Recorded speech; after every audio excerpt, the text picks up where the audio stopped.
आज हम second chapter पढ़ने वाले हैं biological classification. Okay, so students, biological classification means कि बायो यानी लाइफ, यानी जितने भी ऑर्गेनिजम्स हैं उनका क्लासिफिकेशन। ठीक है, सो उनका क्लासिफिकेशन काफ़ी सारे साइंटिस्ट ने किया हुआ है।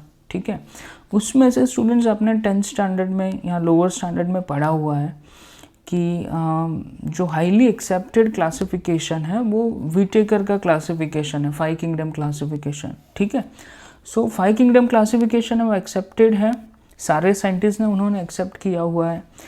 लेकिन हम सारे क्लासिफिकेशन देखेंगे कि उसके अलावा कौन कौन से साइंटिस्ट ने डिफरेंट क्लासिफिकेशन दिया हुआ है। ठीक है, so students, first scientist Aristotle, उनको हम father of biology and father of zoology भी बोलते हैं। ठीक है, उन्होंने ही पहले शुरुआत की क्लासिफिकेशन की। तो उन्होंने ऑर्गेनिज्म को 2 ग्रुप में डिवाइड कर दिया, प्लांट्स एंड एनिमल में। ठीक है, और स्टूडेंट्स, कोई भी क्लासिफिकेशन करना है तो पहले हमको क्राइटेरिया डिसाइड करने पड़ेंगे कि वो क्राइटेरिया के बेस पे हम क्लासिफिकेशन करेंगे। ओके, तो उन्होंने ऑर्गेनिजम्स को प्लांट्स एंड एनिमल में क्लासिफिकेशन किया on the basis of morphology and growth habit. ठीक है, सो प्लांट्स को 3 में क्लासिफाई किया, हर्ब, श्रब एंड ट्री। ठीक है, ये आपको मालूम है, herb, shrub and tree. And animal को red blooded and non red blooded. ठीक है, तो ऐसे 2 में क्लासिफाई किया, प्लांट को हर्ब, श्रब एंड ट्री में, एंड एनिमल को red blooded and non red blooded में क्लासिफाई किया। ठीक है, अब स्टूडेंट्स हम सेकेंड साइंटिस्ट देखें, थियोफास्टस। ओके, सो स्टूडेंट्स, थियोफास्टस जो साइंटिस्ट है उनको हम father of ancient plant taxonomy बोलेंगे। स्टूडेंट, टेक्सोनॉमी का मीनिंग है क्लासिफिकेशन। ओके, सो इनको हम father of ancient plant taxonomy बोलेंगे। दूसरा, इनको फादर ऑफ बॉटनी भी बोलते हैं। स्टूडेंट्स, इन्होंने एक बुक लिखा हुआ है, वो बुक का नाम याद रखना है, हिस्टोरिया प्लांटेरम, है ना। और उन्होंने प्लांट को जो क्लासिफाई किया, हाँ, एरिस्टोटल जो साइंटिस्ट थे उन्होंने हर्ब, श्रब एंड ट्री में क्लासिफाई किया था प्लांट्स को। तो इन्होंने और एक ग्रुप ऐड किया, हर्ब, श्रब से छोटे जो plants, under shrub and tree. ठीक है, सो ऐसे प्लांट को 4 ग्रुप के अंदर क्लासिफाई किया, है ना। और इनको जो हम बोलेंगे वो भी आपको याद रखना है, father of ancient plant taxonomy and second one is father of botany. Students, third scientist Carolus Linnaeus. Okay, अब स्टूडेंट्स, कैरोलस लिनियस साइंटिस्ट जो है, एक्चुअल में इनका नाम है वो लेटिन में है, ये जो नाम है कैरोलस लिनियस वो लेटिन में नाम लिखा हुआ है। ठीक है, एक्चुअल में उनका जो ओरिजिनल नाम था कार्ल वॉन लिन, और उनको फादर ऑफ टेक्सोनॉमी भी बोलते हैं, father of plant taxonomy, father of animal taxonomy. ठीक है, अब स्टूडेंट्स, 5 किंगडम क्लासिफिकेशन आपको मालूम है कि विटेकर जो है उन्होंने दिया हुआ है 5 किंगडम क्लासिफिकेशन। लेकिन उसके पहले 2 kingdom, 3 kingdom, 4 kingdom, 5 kingdom, 6 kingdom ऐसे क्लासिफिकेशन है। ठीक है, लेकिन वाइडली एक्सेप्टेड 5 किंगडम क्लासिफिकेशन है, मैंने आपको अभी बोला। ठीक है, तो कैरोलस लिनियस जो साइंटिस्ट है उन्होंने 2 किंगडम क्लासिफिकेशन दिया हुआ है, और उन्होंने जो 2 किंगडम क्लासिफिकेशन दिया ना, वो उसमें जो क्राइटेरिया कंसिडर किए थे वो सेल वॉल कंसिडर किया था। ओके, और जो ऑर्गेनिज्म के अंदर सेल वॉल प्रेजेंट है उनको प्लांटे में रखा था, एंड जिस ऑर्गेनिज्म के अंदर सेल वॉल प्रेजेंट नहीं है उनको एनिमेलिया में रखा था। ठीक है, सो प्लांटे के अंदर प्लांट्स आएंगे, बैक्टीरिया आएंगे एंड फंजाई आएगी। ठीक है, एंड एनिमेलिया के अंदर प्रोटोजुआ, मेटाजुआ। प्रोटोजुआ यानी सारे यूनिसेल्युलर ऑर्गेनिज्म कि जिनके अंदर सेल वॉल एब्सेंट है, एंड मेटाजुआ यानी मल्टीसेल्युलर ऑर्गेनिजम्स, एनिमल्स की जिनके अंदर सेल वॉल एब्सेंट है। ठीक है, सो क्लियर, 2 किंगडम क्लासिफिकेशन में जो ऑर्गेनिजम्स है उनको 2 में क्लासिफाई किया, प्लांटे एंड एनिमेलिया, और जो कैरेक्टर कंसिडर किया था, मेन इंपॉर्टेंट कैरेक्टर लिया हुआ था वो सेल वॉल था। जिसके अंदर सेल वॉल प्रेजेंट उनको प्लांटे में रखा, जिनके अंदर सेल वॉल नहीं है उनको एनिमेलिया में रखा। ओके स्टूडेंट्स, अब दूसरा कि ये जो 2 किंगडम क्लासिफिकेशन है वो वाइडली एक्सेप्टेड नहीं है, है ना। ये जो टू किंगडम क्लासिफिकेशन है वो वाइडली एक्सेप्टेड नहीं है। सो ये टू किंगडम क्लासिफिकेशन की कुछ लिमिटेशंस थी, है ना, उसके कुछ डिसएडवांटेजेस थे, तो वो हम डिस्कस कर रहे हैं। स्टूडेंट्स, जो फर्स्ट ऑर्गेनिज्म है जो इवोल्यूशन में आया हुआ है वो प्लांट्स भी नहीं था, वो एनिमल भी नहीं था, तो उसको कहाँ पे रखा, उनको कहाँ पे रखना है वो ये टू किंगडम क्लासिफिकेशन में क्लियरली बोला नहीं था। सेकेंड, स्टूडेंट्स की जो फंजाई है, हाँ, उनका स्ट्रक्चर, उनका फिजियोलॉजी, उनका मोड ऑफ न्यूट्रिशन, ठीक है, एंड उनका मोड ऑफ रिप्रोडक्शन, सो ये सब कुछ प्लांट से डिफरेंट है, ठीक है। फिर भी उनको प्लांटे में रखा था, प्लांटे ग्रुप के अंदर रखा था टू किंगडम क्लासिफिकेशन में, क्योंकि इनके अंदर सेल वॉल प्रेजेंट थी। लेकिन अगर हम दूसरे कैरेक्टर्स देखने जाए तो प्लांट से मिलते जुलते नहीं है, फिर भी प्लांटे में रखा था, तो ये भी एक लिमिटेशन था। फिर स्टूडेंट्स, हम और एक ऑर्गेनिज्म की बात करें, यूग्लिना।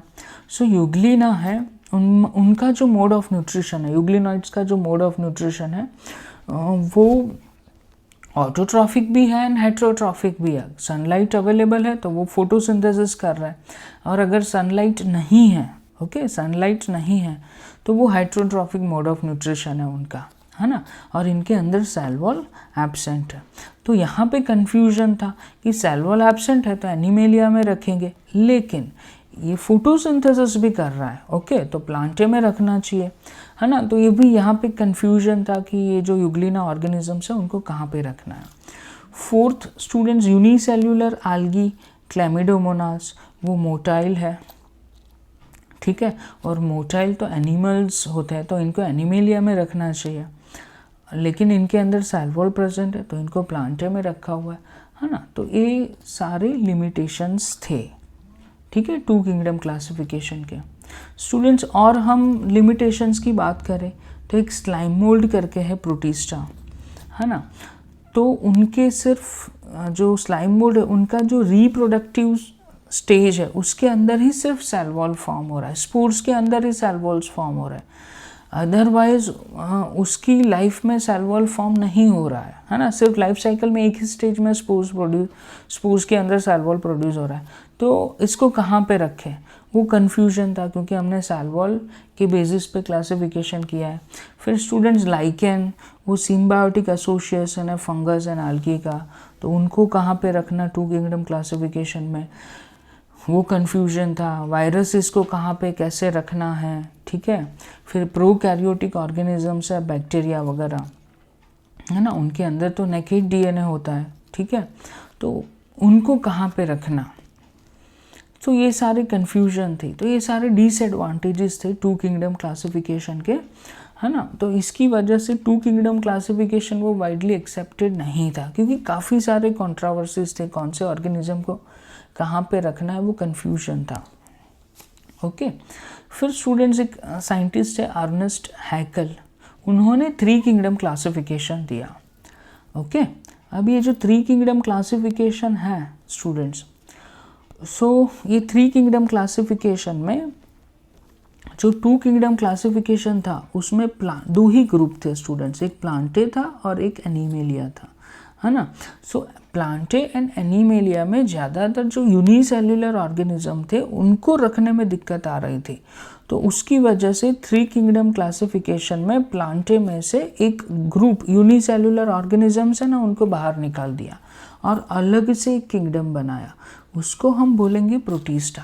सो प्रोटिस्टा के अंदर सारे यूनिसेल्युलर ऑर्गेनिजम्स हैं, ओके। सो ये थ्री किंगडम क्लासिफिकेशन है ना स्टूडेंट्स। तो थ्री किंगडम में कौन कौन से किंगडम है, फर्स्ट वन इज प्रोटिस्टा, उनके अंदर सारे यूनिसेल्युलर ऑर्गेनिजम्स हैं। सेकंड प्लांटे कि जिनके अंदर सेल वॉल प्रेजेंट है and photosynthetic mode of nutrition है। एंड थर्ड एनिमेलिया, ठीक है, जिनके अंदर सेल वॉल एब्सेंट है, ओके। अब स्टूडेंट्स, फिफ्थ साइंटिस्ट कोपलैंड, उन्होंने फोर किंगडम क्लासिफिकेशन दिया। अब स्टूडेंट्स, जब कोपलैंड साइंटिस्ट थे तब इलेक्ट्रॉन माइक्रोस्कोप वगैरह आ चुका था, तो जो प्रोटिस्टा में जो यूनिसेल्युलर ऑर्गेनिज्म थे, यूनिसेल्युलर ऑर्गेनिज्म, ओके, वो यूनिसेल्युलर ऑर्गेनिज्म जब उन्होंने चेक किए इलेक्ट्रॉन माइक्रोस्कोप के अंदर वगैरह, तब उनको पता चला कि ये जो यूनिसेल्युलर ऑर्गेनिज्म है उनके अंदर कुछ ऑर्गेनिज्म ऐसे हैं कि जिनके अंदर प्रोकैरियोटिक न्यूक्लियस है। ओके, उनके अंदर प्रोकैरियोटिक न्यूक्लियस है, और कुछ ऑर्गेनिज्म ऐसे कि उनके अंदर यूकैरियोटिक न्यूक्लियस है ना। प्रोकैरियोटिक न्यूक्लियस यानी उनके अंदर न्यूक्लियर मेम्ब्रेन नहीं है ना, न्यूक्लियस जो डीएनए उसके आसपास मेम्ब्रेन नहीं है। And eukaryotic organism, eukaryotic nucleus means true nucleus. Students, Cairo का मीनिंग है न्यूक्लियस, कैरियो का मीनिंग है nucleus, okay. And eukaryotic means true nucleus वाले ऑर्गेनिज्म, ओके। सो प्रोटिस्टा के अंदर ऐसे 2 टाइप के ऑर्गेनिज्म थे कि जिनका जो डीएनए था वो नेकेड डीएनए था सेल के अंदर, तो वो उसको हम प्रोकैरियोटिक न्यूक्लियस बोलेंगे, और वो सब बैक्टीरिया के अंदर था, है ना। और दूसरे यूकैरियोटिक सेल्स, यूनिसेल्युलर ऑर्गेनिजम्स, कि जिनके अंदर डीएनए जो कंटेंट है उसके आसपास न्यूक्लियर मेम्ब्रेन प्रेजेंट था, ओके। सो प्रोटिस्टा में से ऐसे ऑर्गेनिज्म कि जिनके अंदर नेकेड डीएनए था, प्रोकैरियोटिक न्यूक्लियस था, उनको प्रोटिस्टा में से बाहर निकाल दिया और एक अलग किंगडम बनाया और उनको नाम दिया है मोनेरा, ठीक है। और इसके अंदर सारे बैक्टीरिया को रखा, सारे जो बैक्टीरियाज हैं उनको मोनेरा में रखा हुआ है। तो ऐसे 4 किंगडम बन गए 4 किंगडम क्लासिफिकेशन में स्टूडेंट्स, ओके। अब हम आगे बात करें तो स्टूडेंट्स, जो R.H. विटेकर साइंटिस्ट है 1969 में, उन्होंने 5 किंगडम क्लासिफिकेशन दिया, ओके। और ये जो 5 किंगडम क्लासिफिकेशन है स्टूडेंट्स, उसमें कौन कौन से कैरेक्टर कंसीडर किए क्लासिफिकेशन में वो हम पहले देखेंगे। क्योंकि स्टूडेंट्स, मैंने आपको पहले बोला कि कोई भी क्लासिफिकेशन करना है तो पहले क्राइटेरिया डिसाइड करेंगे और वो बेसिस पे हम क्लासिफिकेशन करने वाले। सो जो कैरेक्टर्स है, तो फर्स्ट वो कॉम्प्लेक्सिटी ऑफ सेल, कि वो जो सेल है वो प्रोकैरियोटिक है कि यूकैरियोटिक है। प्रोकैरियोटिक और सेल मीन्स कि उसके अंदर नेकेड डीएनए होगा, उसके अंदर बैक्टीरिया वगैरह आएंगे, ठीक है, न्यूक्लियर मेम्ब्रेन एब्सेंट होगा। एंड यूकैरियोटिक सेल यानी उनके अंदर ट्रू न्यूक्लियस है, कैरियो यानी न्यूक्लियस, यू यानी ट्रू, सो ट्रू न्यूक्लियस है। वैसे ऑर्गेनिजम्स को वैसा और सेल है कि नहीं है वो ऑर्गेनिज्म के अंदर, ठीक है। तो फर्स्ट कॉम्प्लेक्सिटी ऑफ सेल, कि सेल प्रोकैरियोटिक है कि यूकैरियोटिक है। सेकंड कॉम्प्लेक्सिटी ऑफ ऑर्गेनिज्म, कि वो ऑर्गेनिज्म है वो यूनिसेल्युलर है लाइक अमीबा, पैरामीशियम वगैरह, या फिर मल्टी सेल्युलर है, ठीक है। मल्टी सेल्युलर ऑर्गेनिज्म की प्लांट्स है जैसे कि कुछ जो एनिमल्स है वगैरह। सो यूनिसेल्युलर ऑर्गेनिज्म है कि मल्टी सेल्युलर ऑर्गेनिजम्स है ना, ठीक है। फिर दूसरा स्टूडेंट्स, कॉम्प्लेक्सिटी ऑर्गेनिज्म में एक थैलस ऑर्गेनाइजेशन आएगा। थैलस ऑर्गेनाइजेशन यानी कि उनके अंदर root like, leaf like, stem like structure है कि नहीं है, रूट स्टेम लीफ है कि नहीं है, ठीक है, उनका बॉडी कैसे बना हुआ है, तो वो भी कंसिडर किया, ओके। सो ये 2 क्राइटेरिया, एक कॉम्प्लेक्सिटी ऑफ सेल, सेल का स्ट्रक्चर कैसा है, प्रो के you. Second one is complexity of organism, unicellular है कि मल्टी सेल्युलर है। थर्ड स्टूडेंट्स क्राइटेरिया लिया हुआ था कि मोड ऑफ रिप्रोडक्शन, कि वो जो ऑर्गेनिज्म है वो सेक्सुअल रिप्रोडक्शन कर रहा है कि एसेक्सुअल रिप्रोडक्शन कर रहा है, ठीक है। Fourth one is mode of nutrition, autotrophic mode of nutrition है कि heterotrophic mode of nutrition, okay. So ये 4th क्राइटेरिया था, मोड ऑफ न्यूट्रिशन, है ना। And 5th criteria evolution, 5th criteria evolution and phylogenetic relationship, है ना। तो इसका इवोल्यूशन पैटर्न क्या है, ठीक है, एंड जो दूसरे ऑर्गेनिज्म है ना, उनके साथ इनका जो फाइलोजेनेटिक रिलेशनशिप क्या है, वो सब, ये सारे जो क्राइटेरिया वो इसके अंदर लिए हुए थे।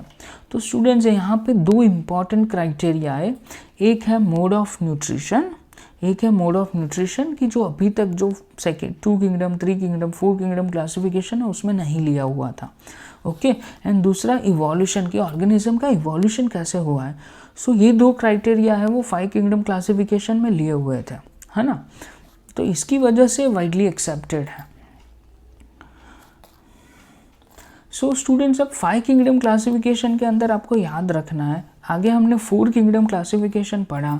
स्टूडेंट्स 4 किंगडम क्लासिफिकेशन में प्लांटे था, एनीमेलिया था, ओके, एक मोनेरा था कि जिसके अंदर बैक्टीरिया है, एंड प्रोटिस्टा, ठीक है, कि जिसके अंदर यूनिसेल्युलर यूकैरियोटिक ऑर्गेनिज्म है ना। मोनेरा बैक्टीरिया के अंदर, मोनेरा के अंदर कौन से ऑर्गेनिज्म आएंगे, unicellular prokaryotic organism, okay, and protista के अंदर स्टूडेंट्स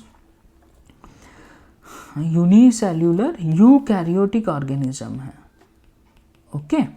अब स्टूडेंट्स ये 4 किंगडम तो थे 4 किंगडम क्लासिफिकेशन में, लेकिन यहाँ पे जो 5th किंगडम है फंजाई, वो नया ऐड हुआ है।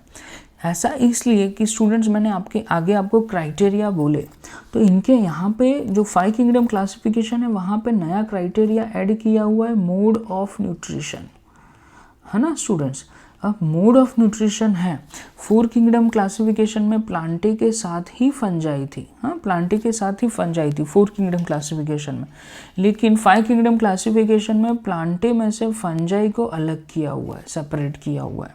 ऐसा इसलिए क्योंकि 5 किंगडम क्लासिफिकेशन में क्राइटेरिया डिसाइड किया क्लासिफिकेशन का, और वो ऐड किया हुआ है, और वो है mode of nutrition. So Plantae and fungi दोनों का मोड ऑफ न्यूट्रिशन डिफरेंट है। प्लांटे है वो उनका ऑटोट्रॉफिक मोड ऑफ न्यूट्रिशन है, ओके स्टूडेंट्स। प्लांटे जो है उनका ऑटोट्रॉफिक मोड ऑफ न्यूट्रिशन है ना। और यहाँ पे जो फंजाई है उनका हेट्रोट्रॉफिक मोड ऑफ न्यूट्रिशन है, ठीक है। प्लांटे का autotrophic mode of nutrition and जो फंजाई है उनका हेट्रोट्रॉफिक मोड ऑफ न्यूट्रिशन है। तो इनकी वजह से फंजाई को प्लांटे में से बाहर निकाल दिया और एक नया किंगडम बना, 5th किंगडम, और उनका वो है फंजाई, ओके स्टूडेंट्स। तो ऐसे 5 किंगडम है। अब स्टूडेंट्स यहाँ पे जो एक रिप्रेजेंटेशन, डायग्रामेटिक रिप्रेजेंटेशन है कि जो 5 किंगडम क्लासिफिकेशन है उसका, तो स्टूडेंट्स इसके अंदर इवोल्यूशन को भी कंसिडर किया था, है ना। आगे मैंने आपको बात की कि 2 क्राइटेरिया नए ऐड किए थे, एक तो मोड ऑफ न्यूट्रिशन एंड एक इवोल्यूशन, ओके। तो स्टूडेंट्स ये जो डायग्रामेटिक रिप्रेजेंटेशन है 5 किंगडम क्लासिफिकेशन का, वो नीचे से ऊपर इनका इवोल्यूशन हुआ है, ठीक है। सो सबसे पहले जो किंगडम आया था इवोल्यूशन में वो मोनेरा थे, बैक्टीरिया थे, ठीक है। तो जो मोनेरा एंड बैक्टीरिया थे उनका सेल का कॉम्प्लेक्सिटी कौन सा था, तो वो प्रोकैरियोटिक सेल थे, है ना। कि प्रोकैरियोटिक सेल यानी कि जिनके अंदर डीएनए है, लेकिन वो डीएनए के आसपास न्यूक्लियर मेम्ब्रेन नहीं है, ऐसा कोई मेम्ब्रेन नहीं है, नेकेड डीएनए सेल के अंदर वो ऐसे ही पड़ा हुआ है ना। तो मोनेरा के अंदर जो सेल है वो कौन सा है, प्रोकैरियोटिक सेल है। एंड अगर हम दूसरे किंगडम की बात करें प्रोटिस्टा की, कि जो इवोल्यूशन में मोनेरा के बाद आए थे, सो प्रोटिस्टा जो है स्टूडेंट्स उनका कॉम्प्लेक्सिटी कौन सा है, सो प्रोटिस्टा है वो यूकैरियोटिक ऑर्गेनिजम्स है ना। यूनिसेल्युलर यूकैरियोटिक ऑर्गेनिजम्स उनके अंदर आएंगे, ट्रू न्यूक्लियस वाले, ठीक है स्टूडेंट्स, भूलना नहीं है। कैरियो अगर वर्ड कहीं पे भी लिखा हुआ है तो वो उसका मीनिंग हो रहा है न्यूक्लियस, है ना, वो उसका लेटिन वर्ड है। So complexity of cell, so protista है वो यूनिसेल्युलर यूकैरियोटिक ऑर्गेनिज्म है। Second, complexity of organism, so complexity of organism कि ऑर्गेनिज्म यूनिसेल्युलर है कि मल्टी सेल्युलर है, तो जो प्रोटिस्टा है वो स्टूडेंट्स यूनिसेल्युलर ऑर्गेनिज्म है, ओके। और जो दूसरे जो 3 किंगडम है फंजाई, प्लांटेन, एनीमेलिया, वो मल्टी सेल्युलर ऑर्गेनिज्म में आएंगे, ठीक है। अब स्टूडेंट्स जो प्रोटिस्टा है ना, वो 3 टाइप के हैं। आगे हम पढ़ेंगे प्रोटिस्टा डिटेल में पढ़ेंगे, तो उसमें आएगा कि जो प्रोटिस्टा का क्लासिफिकेशन है उसमें there are 3 types of protista. Plant like कि जो जिनका मोड ऑफ न्यूट्रिशन फोटोसिंथेटिक है। सेकेंड, एनिमल लाइक, ठीक है, जिसमें अमीबा एंड पैरामीशियम वगैरह आएगा, होलोजोइक मोड ऑफ न्यूट्रिशन है। And third one is fungus like, ठीक है, तो उसके अंदर स्लाइम मोल्ड आएगा। यानी प्रोटिस्टा है ना, उसके अंदर 3 टाइप के ऑर्गेनिज्म है, फंगस लाइक भी है, प्लांट लाइक भी है, एनिमल लाइक भी है, ठीक है। और सो प्रोटिस्टा के बाद जो 3 किंगडम है ना, उनका इवोल्यूशन प्रोटिस्टा में से हुआ है, ठीक है। सो प्रोटिस्टा के बाद और 3 किंगडम आएंगे, एक फंजाई, एक प्लांटे एंड एक एनिमेलिया, ठीक है। सो ये सबका मोड ऑफ न्यूट्रिशन, सो जो फंजाई है उनका मोड ऑफ न्यूट्रिशन है हेट्रोट्रॉफिक मोड ऑफ न्यूट्रिशन, ठीक है students, heterotrophic mode of nutrition. Plantae का मोड ऑफ न्यूट्रिशन है ऑटोट्रॉफिक, ठीक है, एंड एनिमेलिया का heterotrophic mode of nutrition. Okay students, so ऐसे mode of nutrition and ecological role. So fungi है वो डीकम्पोजर है ना, जो भी डेड मटेरियल है तो उनका वो डीकम्पोजिशन करता है, तो उसकी वजह से तो उनका मोड ऑफ न्यूट्रिशन हेट्रोट्रॉफिक है। हेट्रोट्रॉफिक में भी सैप्रोफाइटिक मोड ऑफ न्यूट्रिशन आएगा, है ना। सैप्रोफाइटिक मोड ऑफ न्यूट्रिशन यानी ऐसे ऑर्गेनिज्म की जो कोई भी डेड मटेरियल है उसके ऊपर डिपेंडेंट है और उनका डीकम्पोजिशन करता है, ठीक है। Second one is autotrophic mode of nutrition, तो उसमें प्लांट्स है उनका फोटोसिंथेटिक मोड ऑफ न्यूट्रिशन है, ठीक है।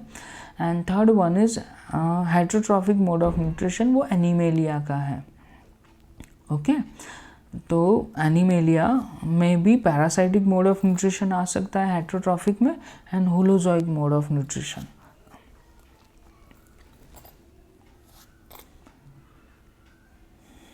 अब students next scientist Carl Woese, इन्होंने 3 डोमेन क्लासिफिकेशन दिया हुआ है, ठीक है। 3 डोमेन क्लासिफिकेशन, इन्होंने 3 डोमेन क्लासिफिकेशन दिया हुआ है ना। इसको हम 6 किंगडम क्लासिफिकेशन भी बोलेंगे, जैसे हमने आगे 5 किंगडम क्लासिफिकेशन पढ़ा वैसे ही 6 किंगडम क्लासिफिकेशन, है ना।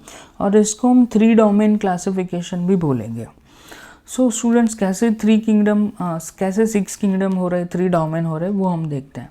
तो स्टूडेंट्स जो 5 किंगडम क्लासिफिकेशन हैं उनमें एक किंगडम था protista, fungi, Plantae and animalia, ठीक है। ये सब के अंदर यूकैरियोटिक न्यूक्लियस है, ठीक है, ट्रू न्यूक्लियस है। तो इनका एक ग्रुप बनाया और उनको नाम दिया हुआ है यूकैरिया, ठीक है। सो एक डोमेन हो गया, है ना, एक डोमेन हो गया, उसको हम बोलेंगे यूकैरिया। फिर स्टूडेंट्स और एक किंगडम मोनेरा कि जिसके अंदर प्रोकैरियोटिक यूनिसेल्युलर ऑर्गेनिज्म है, ठीक है, बैक्टीरिया। अब स्टूडेंट्स बाद में पता चला कि बैक्टीरिया है उनके अंदर भी 2 टाइप के बैक्टीरिया हैं, ठीक है। और वो जो 2 टाइप के बैक्टीरिया हैं उसमें एक है आर्की बैक्टीरिया कि जो इवोल्यूशन में सबसे पहले आए थे, एंड सेकेंड मोनेरा, यानी मोनेरा के अंदर ऐसे बैक्टीरिया कि जिनके अंदर 16S rRNA यानी 16S राइबोसोमल RNA नहीं है, ठीक है। वैसे बैक्टीरिया को मोनेरा में से सेपरेट किया और अलग से एक डोमेन बनाया और उसको हम बोलेंगे आर्की बैक्टीरिया, ठीक है। यानी यहाँ पे जो मोनेरा किंगडम है ना उसको स्प्लिट किया हुआ है आर्की बैक्टीरिया में एंड मोनेरा के अंदर, ठीक है स्टूडेंट्स। सो यहाँ पे क्राइटेरिया कौन सा लिया, presence and absence of 16S rRNA, ठीक है। तो मोनेरा जो है डोमेन उसके अंदर जो ऐसे बैक्टीरिया है कि जिसके अंदर 16S rRNA प्रेजेंट है, ओके। और आर्की बैक्टीरिया उनके अंदर 16S rRNA नहीं है, ठीक है स्टूडेंट्स। सो ये जो 16S rRNA है, RNA means ribonucleic acid and R means ribosomal ribonucleic acid, ठीक है। एंड जो S है वो साइंटिस्ट से नाम है स्विडबर्ग। तो स्टूडेंट्स 16S rRNA वो आप जो 8th चैप्टर राइबोसोम ऑर्गेनल है, ठीक है, उनके अंदर डिटेल में पढ़ेंगे, है ना। तो अभी आपको याद रखना है कि मोनेरा कि जिसके अंदर 16S rRNA प्रेजेंट है, ठीक है, और 16S rRNA नहीं है वैसे बैक्टीरिया, उनको वहाँ से सेपरेट किया हुआ है, और आर्की बैक्टीरिया। तो यहाँ पे 3 डोमेन हो गए। एक डोमेन स्टूडेंट्स हुआ आर्की बैक्टीरिया, सेकेंड डोमेन हुआ मोनेरा एंड थर्ड डोमेन है यूकैरिया कि जिसके अंदर यूकैरियोटिक ऑर्गेनिजम्स हैं, ओके। और अगर हम 6 किंगडम की बात करें स्टूडेंट्स, तो एक किंगडम बन गया आर्कीबैक्टीरिया, क्योंकि यहाँ पे मोनेरा को स्प्लिट किया हुआ है। सेकेंड किंगडम मोनेरा, ठीक है, यानी बैक्टीरिया के 2 किंगडम हो गए, archaebacteria and Monera. Third protista, fourth fungi, fifth one is Plantae and sixth one is animalia, वो आपको मालूम है स्टूडेंट्स। ओके, सो ये क्लासिफिकेशन। अब 8th क्लासिफिकेशन हम पढ़ेंगे, बैंथम एंड हुकर जो साइंटिस्ट है उन्होंने दिया हुआ है ना। और स्टूडेंट्स इन्होंने प्लांट क्लासिफिकेशन दिया हुआ है। एक बुक लिखा था, वो बुक का नाम है जेनेरा प्लांटेरम, याद रखना है, ठीक है। और स्टूडेंट्स इन्होंने, हम याद रखेंगे, क्लासिफिकेशन दिया था, बिगेस्ट नेचुरल क्लासिफिकेशन दिया था, है ना, ऑफ स्पर्मेटोफाइटा। स्पर्मेटोफाइटा यानी स्टूडेंट सीडेड प्लांट्स। सो सीडेड प्लांट्स का एक बिगेस्ट क्लासिफिकेशन दिया हुआ है। ओके, उसको हम नेचुरल क्लासिफिकेशन बोलेंगे। नेचुरल क्लासिफिकेशन यानी स्टूडेंट्स की क्लासिफिकेशन में अगर बहुत सारे क्राइटेरिया कंसीडर करके हम क्लासिफिकेशन करें तो उसको हम नेचुरल क्लासिफिकेशन बोलेंगे। ओके, और स्टूडेंट्स ये जो नेचुरल क्लासिफिकेशन है उनके अंदर मीन सीडेड प्लांट्स का क्लासिफिकेशन किया था, स्पर्मेटोफाइटा सीडेड प्लांट्स। यानी सीडेड प्लांट्स यानी 2 टाइप के आपको मालूम है स्टूडेंट, जिम्नोस्पर्म एंड एंजियोस्पर्म, ठीक है। और एंजियोस्पर्म है, उसके 2 क्लास है, डाइकोट एंड मोनोकोट, है ना। तो बैंथम एंड हुकर उन्होंने ऐसे क्लासिफिकेशन किया था कि dicot plants, dicot seeded plants, ठीक है, उनके 165 फैमिलीज बनाए थे। फिर जिम्नोस्पर्म, है ना, नेकेड सीडेड प्लांट्स कि उनके 3 फैमिलीज बनाए थे, एंड मोनोकोट, ठीक है, कि जिनके 34 फैमिलीज में उनको क्लासिफाई किया था। लेकिन ये जो क्लासिफिकेशन है स्टूडेंट्स, इसका डीमेरिट है कि ये वाइडली एक्सेप्टेड नहीं था, है ना। इसके डिसएडवांटेज ये है कि स्टूडेंट्स फाइलोजेनी, ये वर्ड आगे आया अभी, ओके, कि इवोल्यूशन। स्टूडेंट्स इवोल्यूशन का जो प्रोसेस है उसको यहाँ पे कंसिडर नहीं किया हुआ है। यहाँ पे साइंटिस्ट ने क्या बोला था, ये क्लासिफिकेशन करते समय इन्होंने क्लासिफिकेशन सही दिया था, लेकिन क्लासिफिकेशन करते समय इन्होंने डाइकोट प्लांट्स, फिर जिम्नोस्पर्म एंड फिर मोनोकोट प्लांट, है ना। एंजियोस्पर्म के 2 क्लास है, डाइकोट एंड मोनोकोट, ठीक है।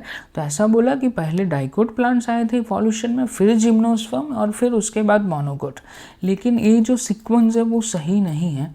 इवोल्यूशन में पहले जिम्नोस्पर्म आए थे, फिर डाइकोट प्लांट्स आए थे और फिर मोनोकोट प्लांट्स आए थे, है ना। तो ये इनका जो क्लासिफिकेशन था उसका डीमेरिट था। इसकी वजह से ये जो क्लासिफिकेशन है स्टूडेंट्स सही है, लेकिन ये एक ड्रॉबैक है क्लासिफिकेशन का, है ना स्टूडेंट्स। फिर दूसरे डीमेरिट्स हैं इनके जो क्लासिफिकेशन है उसके, कि एक तो फाइलोजेनी के बेस पे नहीं है, जो मैंने आपको बोला अभी आगे एक्सप्लेन किया।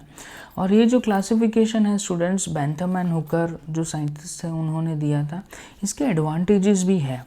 तो एक फर्स्ट एडवांटेज है स्टूडेंट्स की, इन्होंने क्राइटेरिया जो कंसिडर किए थे ना, वो बहुत सारे क्राइटेरिया लेके क्लासिफिकेशन किया था।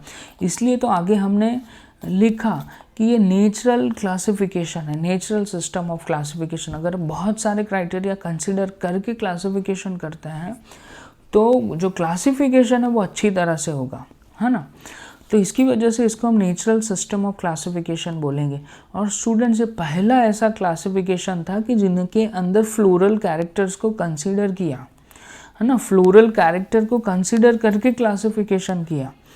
तो एक इनका एडवांटेज है, ठीक है। और एक डिसएडवांटेज भी है कि इवोल्यूशन का जो प्रोसेस है वो ठीक से फॉलो नहीं हुआ है क्लासिफिकेशन में, ओके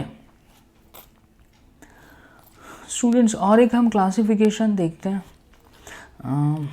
E.W. आइक्लर साइंटिस्ट, है ना, उन्होंने फाइलोजेनेटिक क्लासिफिकेशन दिया था कि प्लांट का जो इवोल्यूशन कैसे हुआ है वैसे क्लासिफिकेशन दिया था, ओके स्टूडेंट्स। तो उन्होंने प्लांट जो किंगडम है उनको 2 में क्लासिफाई किया, एक तो क्रिप्टोगैमिया एंड फेनेरोगैमिया। स्टूडेंट्स क्रिप्टो का मीनिंग है, क्रिप्टो का मीनिंग है हिडन, नॉट विजिबल यानी हमको दिखेगा नहीं। क्या नहीं दिखेगा? गैमिया यानी उनके जो रिप्रोडक्टिव यूनिट्स है, स्ट्रक्चर्स है, वो नहीं दिखने वाले। नेकेड आई से हमको नहीं दिखेंगे। ओके, तो वैसे प्लांट्स हैं, उनका एक ग्रुप बनाया। और दूसरे फेनेरोगैमिया, ठीक है, फेनेरो मीन्स विजिबल। क्या विजिबल? गैमिया यानी रिप्रोडक्टिव ऑर्गन्स, यानी ऐसे प्लांट्स की जिनके रिप्रोडक्टिव ऑर्गन्स विजिबल है, हम देख सकते हैं नेकेड आई से। ओके, वैसे तो ऐसे 2 टाइप के प्लांट्स को क्लासिफाई किया है ना। तो एक थैलोफाइटा, तो स्टूडेंट्स थैलोफाइटा के अंदर ज़्यादातर आल्गी आती है सारी। ओके, ब्रायोफाइट्स की जिनके अंदर मॉसिस, लीवरवर्ट, हॉर्नवर्ट, जो हम आगे देखेंगे चैप्टर के अंदर, एंड टेरिडोफाइट्स। सो ये जो 3 प्लांट्स है स्टूडेंट्स, इनके जो रिप्रोडक्टिव ऑर्गन्स है वो हम नहीं देख सकते नेकेड आई से। ठीक है, तो इनको रखा एक ग्रुप के अंदर cryptogamia. And second one is phanerogamia. Phanerogamia ने उनके रिप्रोडक्टिव ऑर्गन्स हम देख सकते हैं, जैसे कि जिम्नोस्पर्म, तो उनके अंदर एक कोन, मेल एंड फीमेल कोन होता है। ठीक है, फिर एंजियोस्पर्म, तो उसके अंदर तो फ्लावर है। ठीक है, तो वो ये इनके जो रिप्रोडक्टिव ऑर्गन्स है जिम्नोस्पर्म एंड एंजियोस्पर्म के, उनके हम नेकेड आई से देख सकते हैं। Clear students? तो ऐसे क्लासिफिकेशन किया, और ये फाइलोजेनेटिक क्लासिफिकेशन था स्टूडेंट्स। फाइलोजेनी यानी इवोल्यूशन का जो प्रोसेस है वो इसमें कंसिडर किया हुआ है ना। तो इवोल्यूशन प्रोसेस को कंसिडर किया हुआ है। पहले जो इवोल्यूशन होके और प्लांट्स आए थे वो थैलोफाइटा थे, है ना, आल्गी थी, फिर ब्रायोफाइट्स, फिर उसमें से टेरिडोफाइट्स। ठीक है, फिर जिम्नोस्पर्म एंड एंजियोस्पर्म की जो लेटेस्ट प्लांट्स हैं, ठीक है, फ्लावरिंग प्लांट्स हैं। तो इसमें इवोल्यूशन को भी कंसिडर किया था। Okay students, and students fifth एक क्लासिफिकेशन है, ओसवाल्ड एंड टिपो जो साइंटिस्ट है उन्होंने ये क्लासिफिकेशन दिया हुआ है। अब स्टूडेंट्स उन्होंने 2 क्राइटेरिया, जो दूसरे क्राइटेरिया थे वो है, लेकिन दूसरे 2 क्राइटेरिया ऐड किए। एक तो एम्ब्रियो प्रेजेंट है कि नहीं है, okay, and vascular bundle, xylem and phloem उनके अंदर प्रेजेंट है कि नहीं है, उसको कंसिडर किया। ठीक है, और क्लासिफिकेशन किया। सो स्टूडेंट्स, ये मोस्ट एक्सेप्टेबल क्लासिफिकेशन है फॉर बुक स्टडी, है ना। ये 2 क्राइटेरिया लिए हुए हैं, एम्ब्रियो प्रेजेंट है कि नहीं है and xylem and phloem present है कि नहीं है। ठीक है, तो हम देखते हैं स्टूडेंट्स यहाँ पे कि ये जो प्लांट्स हैं on the basis of embryo, कि एम्ब्रियो प्रेजेंट है कि नहीं है। तो स्टूडेंट्स प्लांट के जो 5 डिविजन्स हैं, Thallophyta, bryophyta, pteridophyta, gymnosperm and angiosperm. ठीक है, सो ये जो 5 डिविजन्स हैं, Thallophyta, bryophyta, pteridophytes, gymnosperm and angiosperm, है ना स्टूडेंट्स। तो इनके अंदर जो थैलोफाइट्स यानी आल्गी है, उनके अंदर एम्ब्रियो नहीं है, एम्ब्रियो एब्सेंट है। ठीक है, तो उनको अलग रखा। और ये जो 4 हैं divisions, bryophytes, pteridophytes, gymnosperm and angiosperm, उनके अंदर ये 4 के अंदर एम्ब्रियो प्रेजेंट है। ठीक है, तो उनका एक अलग से डिवीजन बनाया, एम्ब्रियोफाइटा। ठीक है, अलग से ग्रुप बनाया, उसको हम बोलेंगे एम्ब्रियोफाइटा। सो अब स्टूडेंट्स इनके अंदर एम्ब्रियो प्रेजेंट है।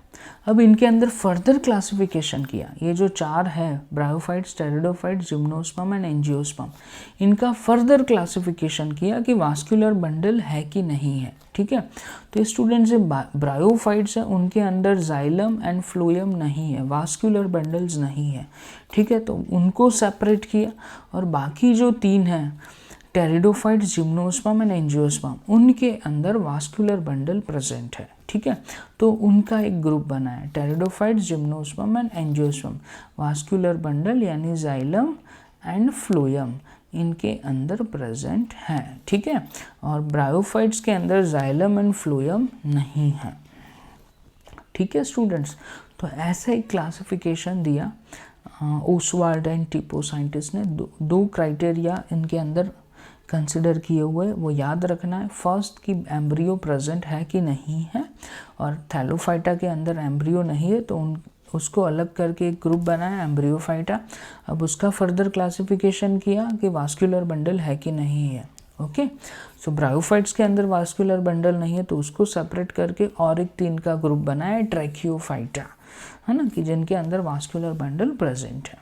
ठीक है, तो उसके अंदर 3 आएंगे, pteridophytes, gymnosperm and angiosperm. Okay students, तो ये जो 10 साइंटिस्ट के जो क्लासिफिकेशन है, डिफरेंट क्लासिफिकेशन, ये हमको याद रखना है।